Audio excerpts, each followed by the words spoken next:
అంటే ఈరోజు క్రీస్తు శకం క్రీస్తు పూర్వంగా ఈరోజు మనం పిలుచుకుంటున్నాం. ఈరోజు క్యాలెండర్ వచ్చిందంటే, డేట్ వచ్చిందంటే, సంవత్సరం వచ్చిందంటే కేవలం యేసుక్రీస్తు వారి పుట్టుక ద్వారానే. హల్లెలూయా!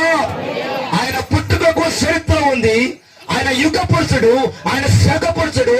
ఆయన పుట్టుకతో శక పురుషుడిగా, యుగ పురుషుడిగా, క్రీస్తు పూర్వంగా, క్రీస్తు శకముగా ఈరోజు మనం పిలుచుకుంటున్నాం.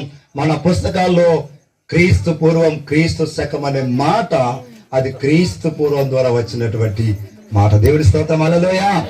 ఆయన పుట్టుక ద్వారానే ఈరోజు ప్రపంచానికి శాంతి.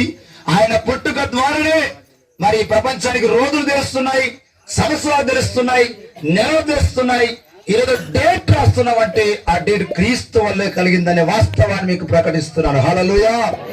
మరి ఇట్టి వాస్తవాలతో కూడిన చరిత్ర ఆధారాలతో కూడినటువంటిది కాబట్టి యావత్ ప్రపంచమంతా క్రీస్తు పుట్టుకలో ఆనందంగా, సంతోషంగా జరిగించుకుంటుంది అన్నమాట. హల్లెలూయా. యేసుక్రీస్తు క్రైస్తవులకు మాత్రమే దేవుడు కాదు, యేసుక్రీస్తు యూదులకు మాత్రమే దేవుడు కాదు, యేసుక్రీస్తు వారు ఇశ్రాయేలుకు మాత్రమే దేవుడు కాదు, యేసుక్రీస్తు అందరికీ ప్రభువు. హల్లెలూయా. 2వ అధ్యాయం 7వ వచనంలో సత్రములో స్థలము లేకుండా పుట్టాడు. కారణం ఏంటో తెలుసా? అందరి హృదయాల్లో స్థలము దొరికించిన కొరకు ఆయన స్థలము లేని వాడుగా జన్మించాడు. హల్లెలూయా. ఈ రోజు నీ హృదయంలో దేవునికి స్థలం ఇస్తే ఆయన నీ కుటుంబంలో, నీ హృదయంలో జన్మిస్తాడు. ఆ దేవుడిచ్చిన ఆనందము, సంతోషం మీ కుటుంబాల్లో ఉంటుంది. నిజమైన ఆనందాన్ని పొందుకుంటావు. ఇట్టి భాగ్యం మన అందరికీ కలుగునుగాక.